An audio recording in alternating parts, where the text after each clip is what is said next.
5:17 a.m.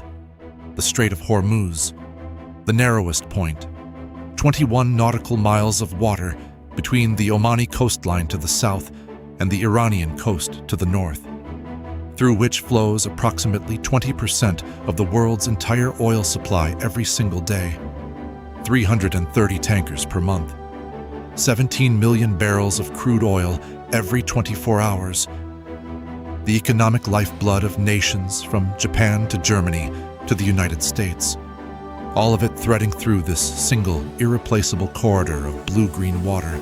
At 5:17 a.m., the MV Pacific Monarch, a 280-meter Suezmax crude carrier loaded with 2 million barrels of Saudi crude and bound for Yokohama, struck a mine. The explosion opened a 12-meter gash in her hull below the waterline on the port bow. The sound of it rolled across the strait like a flat crack of thunder, audible on the bridge of every vessel within 15 miles. The Pacific Monarch began taking on water immediately. Her captain broadcast a mayday on Channel 16 and ordered emergency damage control. The tanker did not sink. The flooding was contained within 40 minutes by her damage control teams, and she was eventually towed to Fujairah. But she did not need to sink to achieve the effect that Iran intended. The effect was terror. The effect was paralysis. Within 4 hours of the Pacific Monarch's mine strike, 47 commercial vessels that had been proceeding toward or through the Strait of Hormuz had reversed course or anchored in place. Lloyd's of London suspended war risk insurance coverage for the strait within 6 hours of the incident. The spot price of Brent crude spiked $11 per barrel before the New York Stock Exchange opened. Container shipping companies began announcing diversions around the Cape of Good Hope, adding 12 days to transit times and hundreds of thousands of dollars in fuel costs per voyage. The global economy was watching a 21-mile stretch of water and holding its breath. Iran had not planted one mine. They had planted 47. The mine-laying operation, conducted over 4 consecutive nights by IRGC naval fast attack teams using modified Boston whaler-type rigid inflatable boats operating without lights at speeds under 5 knots, had been executed with a patience and precision that surprised even those analysts who had been warning for years that Iran retained this capability. The mines were a mixture of types: 19 EM-52 rocket-propelled mines designed to detonate under the keel of large vessels passing overhead, 14 moored contact mines of Soviet-era design that Iran had stockpiled for decades and recently refurbished, and 14 newer influence mines, pressure and acoustic triggered, that Iran's defense industry had reverse-engineered from foreign samples and put into limited production. They were not placed in a solid line. They were distributed in overlapping fields across both the inbound and outbound traffic separation schemes, in water depths that challenged conventional mine-sweeping approaches, at intervals calculated to maximize the area through which no tanker captain could be confident of safe passage. Iran did not formally announce the mining. They did not need to. After the Pacific Monarch, the world understood. The Strait of Hormuz was mined, and in Tehran, the Supreme National Security Council met in confidence and concluded that the United States would not act, clearing mines from a contested waterway under threat of Iranian anti-ship missiles, Iranian fast-attack boat swarms, and Iranian coastal defense artillery was, in their assessment, too costly, too risky, and too politically complicated for Washington to authorize. Iran would hold the strait closed through the implied threat of what lay beneath the surface. The economic pressure would mount. The Gulf states would negotiate. The United States would stand aside. They had made 5 catastrophic mistakes. First mistake: the mine-laying operation had been partially observed. A classified U.S. Navy underwater surveillance asset operating in the strait, a system whose existence and capabilities remain entirely outside the public domain, had detected the pattern of slow-moving, low-profile contacts operating without lights in the shipping lanes during the 3rd night of mine-laying operations. The data had been flagged to Fifth Fleet intelligence within hours. cross-referenced against subsequent analysis of acoustic anomalies and radar ground truth data, and assessed as a probable covert mine-laying operation by the morning after the Pacific Monarch struck. By the time the tanker hit the mine, U.S. Navy mine warfare, planners already had a preliminary estimate of the probable mining density and distribution. They were not starting from scratch. They had a 12-hour head start on building the clearance plan. Second mistake. The United States had pre-positioned mine countermeasures assets into the region 8 days earlier. USS Pioneer and USS Devastator, two Avenger-class mine countermeasures vessels, the U.S. Navy's primary dedicated mine hunting platforms, had been quietly repositioned from their home port in Bahrain to a holding anchorage near Fujairah on the Omani coast, in response to the same intelligence indicators that had cued the underwater surveillance asset. Both ships were fully equipped, fully manned, and had conducted mine hunting exercises in the strait within the previous 90 days.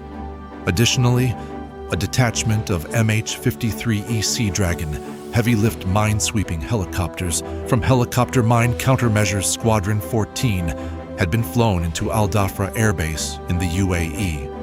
The forces required to begin mine clearance operations were not waiting to be assembled. They were in position before the first mine was struck. Third mistake. Iran's anti-ship missile threat had been precisely mapped and targeted. The coastal defense infrastructure that Tehran was counting on to deter U.S. mine clearance operations. The C-802 anti-ship missile batteries on the Iranian coast. The mobile Khalij Fars launcher sites in the hills above Bandar Abbas. The fast attack boat pens at Keshm Island had been comprehensively surveilled by U.S. intelligence assets for months. Every battery position, every launcher vehicle, every radar site that provided targeting data to the coastal defense systems. The targeting packages had been built, reviewed, and preloaded into Tomahawk missiles aboard USS Florida, the Ohio-class cruise missile submarine that was at that moment running submerged in the Gulf of Oman. 112 of her 154 Tomahawk cells loaded and assigned. Iran's threat to U.S. mine clearance operations was not a deterrent. It was a target list. Fourth mistake. The fast attack boat threat was countered before it could be employed. The IRGC Naval Fast Attack Boat Force at Bandar Abbas, the swarm capability that Iran had invested decades developing. The hundreds of small, fast-armed boats that were designed to overwhelm larger naval vessels through sheer numbers had a fundamental vulnerability in the mine clearance context. Mine clearance operations require deliberate, slow, methodical work by small ships in a confined area. Fast attack boats surging from Bandar Abbas would have to cross 60 miles of open water to reach the clearance area. 60 miles of water that the E-2D Advanced Hawkeye aboard USS Abraham Lincoln was watching continuously from altitude. 60 miles of water patrolled by MH-60R Seahawk helicopters armed with Hellfire missiles and by FA-18 Super Hornets carrying AGM-65 Maverick missiles. The fast attack boats were a threat only if they could reach the clearance area. They could not reach it without being engaged from the air the moment they left their pens. Fifth mistake. They underestimated American resolve in defending the principle of freedom of navigation. Iran's strategic analysis had concluded, based on 15 years of observing American political behavior, that the United States would calculate the cost of forcible mine clearance, compare it to the cost of diplomatic pressure, and choose diplomacy. The analysis was logical. It was also wrong. The President of the United States had signed a national security directive within 18 hours of the Pacific Monarch's mine strike. The directive was straightforward. The Strait of Hormuz was international waters. Closing it through the use of mines was an act of war against global commerce and against the sovereign right of free navigation. The United States Navy would clear the strait. It would do so with whatever force was necessary. The costs and risks of acting were accepted. The costs and risks of not acting of allowing Iran to establish the precedent that mining the strait was a viable and survivable strategy, were judged to be far higher. The mine clearance operation began at 5:17 a.m., the same hour that the Pacific Monarch had struck the first mine, a timing that was deliberate, chosen by the operations commander as a statement of intent. At 5:17 a.m., USS Florida received her execute order from U.S. Fifth Fleet. Her Tomahawk salvo, 44 missiles in the first sequence, left her vertical launch tubes in a sustained firing sequence over 9 minutes, each missile already assigned to a pre-computed target. The first 14 Tomahawks targeted the C-802 anti-ship missile battery sites on the Iranian coast, between Bandar Abbas and Jask. The batteries that could range the clearance area and that constituted the primary anti-ship threat to USS Pioneer, USS Devastator, and the MH-53E helicopters. They arrived on target at 5:31 a.m. in a sequenced strike, each battery receiving 2 Tomahawks in a delay-fused penetration sequence. All 7 battery sites were struck. 5 were assessed as destroyed, 2 were severely damaged, and their radar systems eliminated. The next 16 Tomahawks targeted the IRGC fast attack boat pens at Keshem Island, not the boats themselves, which were dispersed and mobile, but the infrastructure that sustained them, the covered pier structures, the fuel storage tanks, the maintenance facilities, the boat pen roofs that provided protection from air attack. 6 Tomahawks with delayed action warheads collapsed 3 pen roof structures. 4 impacted the fuel storage facility. 3 hit the maintenance depot. The remaining 3 targeted the radar installation on Keshem that provided surveillance coverage of the strait approaches. The final 14 Tomahawks targeted the Khalij Fars mobile anti-ship ballistic missile launcher sites. 11 pre-identified positions in the hills above Bandar Abbas, where satellite imagery had confirmed launcher vehicles over the preceding 2 weeks. Not all launcher vehicles were destroyed.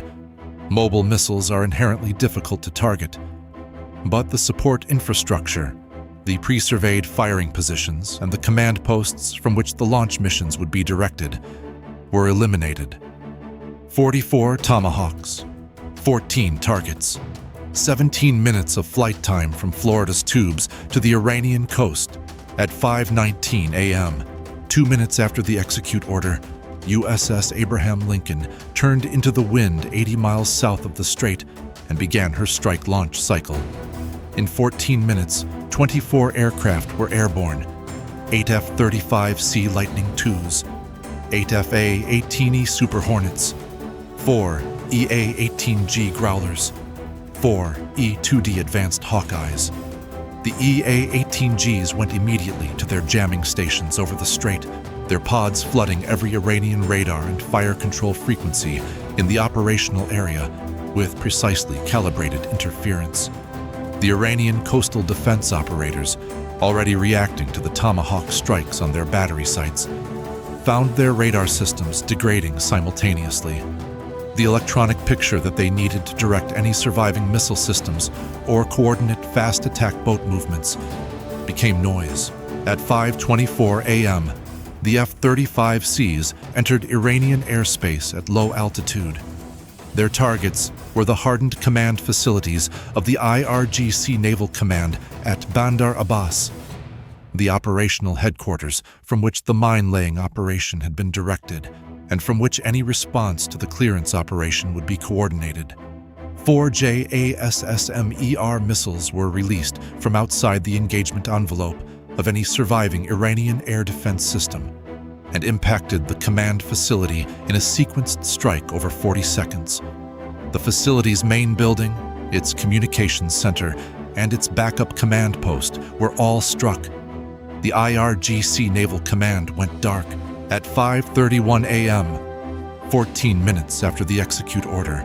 USS Pioneer and USS Devastator entered the strait with their mine-hunting sonars active, their AN/SQQ-32 systems scanning the water ahead of them, building the mine picture that would guide the clearance sequence. They were escorted by USS Chung Hoon and USS Fitzgerald, two Arleigh Burke-class destroyers whose radar and weapons systems provided point defense against any remaining Iranian surface or air threat. Overhead, the four MH-53E Sea Dragon mine-sweeping helicopters from HM-14 began their first sweeping runs. Their influence sweep gear, the ALQ-166 combination acoustic and magnetic sweeping systems, deployed into the water beneath them, generating the acoustic and magnetic signatures of large vessels to trigger influence mines at safe distances ahead of the clearance corridor. The Sea Dragons worked in pairs, overlapping their sweep corridors, moving systematically from the Omani side of the traffic separation scheme northward. The work was slow. Mine clearance is inherently slow. It cannot be rushed without accepting casualties among the clearance force itself. But it was relentless, methodical, and protected on all sides by a force architecture that had eliminated the primary Iranian threats before the first minesweeper entered the water. At 5:47 a.m., a group of 19 IRGC fast attack boats surged from the Bandar Abbas area. They had been sheltering in dispersed positions along the coast, not in the pen structures that the Tomahawks had targeted. And their commander had assessed that the chaos of the Tomahawk strikes and the electronic jamming provided a window to move. The E-2D Advanced Hawkeye acquired them on radar the moment they cleared the coastal clutter. The contacts were transmitted to the strike package within 11 seconds. 4 FA-18 Super Hornets were already vectored to intercept. A GM-65 Maverick missiles and AGM-84 Harpoons were released from ranges beyond any gun or missile the fast attack boats carried. 11 boats were destroyed in the first engagement. 6 more were hit and stopped in the water. 2 turned back toward the coast. They were tracked to their dispersed anchorage position and struck by a precision JDAM delivered by an F-35C 20 minutes later. 19 fast attack boats. 0 reached the clearance area. By 9 a.m., 3 hours and 43 minutes after the clearance operation began, USS Pioneer had identified and marked 22 mine locations in the primary inbound traffic lane. 11 had been neutralized by remotely operated mine disposal vehicles, small, unmanned submersibles that approached each mine and placed a shaped charge beside it, then retreated to a safe distance before detonating. The resulting sympathetic detonation destroyed the mine in place. 11 mines rendered safe, 11 less threats in the water. By 2 p.m., a navigable swept channel, 1 nautical mile wide and certified clear of mines to a confidence level of 92%, had been established through the primary inbound traffic separation scheme. USS Abraham Lincoln herself transited the channel at 2:47 p.m., a deliberate statement by the strike group commander that the corridor was safe for passage. The transit was observed by commercial vessels anchored in the approaches and broadcast to the world within minutes via maritime AIS tracking and satellite imagery. The first commercial tanker, the Singaporean-flagged ST Fortitude, carrying 2.1 million barrels of Kuwaiti crude, transited the cleared channel at 4:11 p.m. under U.S. Navy escort. Her hull painted in the distinctive orange of a vessel operating under war risk conditions, her crew on deck watching the MH-60R Seahawk that orbited protectively above her from a distance of 2 miles. She passed through the strait without incident and continued toward her destination. The Strait of Hormuz was open. The full accounting compiled by U.S. 5th Fleet and CENTCOM by end of day. 47 Iranian mines in the strait. 29 neutralized on the first day of clearance operations. The remainder cleared over the following 3 days by continued USS Pioneer and Devastator operations, with MH-53E support. 7 Iranian C-802 coastal missile battery sites struck. 5 destroyed, 2 severely damaged. IRGC Naval Command Headquarters at Bandar Abbas destroyed. 3 fast attack boat pen roof structures collapsed at Keshm Island. fuel and maintenance infrastructure destroyed. 11 Khalij Far's launcher support positions struck. 19 fast attack boats destroyed or disabled in the open water engagement. IRGC naval personnel killed across all strikes and the at-sea engagement. 203 U.S. personnel killed. 0 USS Pioneer undamaged. USS Devastator undamaged. MH-53E aircraft lost. 0 USS Abraham Lincoln undamaged. All U.S. aircraft recovered. In Tehran, the Supreme National Security Council that had believed the United States would stand aside reconvened in emergency session. The strategy that was supposed to close the strait without a shot being fired had resulted in the destruction of Iran's coastal defense architecture, its fast attack boat force, its mine-laying command infrastructure, and 19 naval vessels, all in a single day. And the strait it had mined was already open. The first tanker had already transited. The economic pressure that was supposed to mount against Washington had instead mounted against Tehran. The mines were being cleared one by one, methodically, without haste, by a force that had been pre-positioned before the first mine was laid, that had destroyed the defenses before the clearance ships entered the water, and that had demonstrated with absolute clarity that mining an international waterway does not close it. It provokes the response that removes the mines, destroys the infrastructure that laid them, and leaves the waterway more thoroughly patrolled and defended than it was before.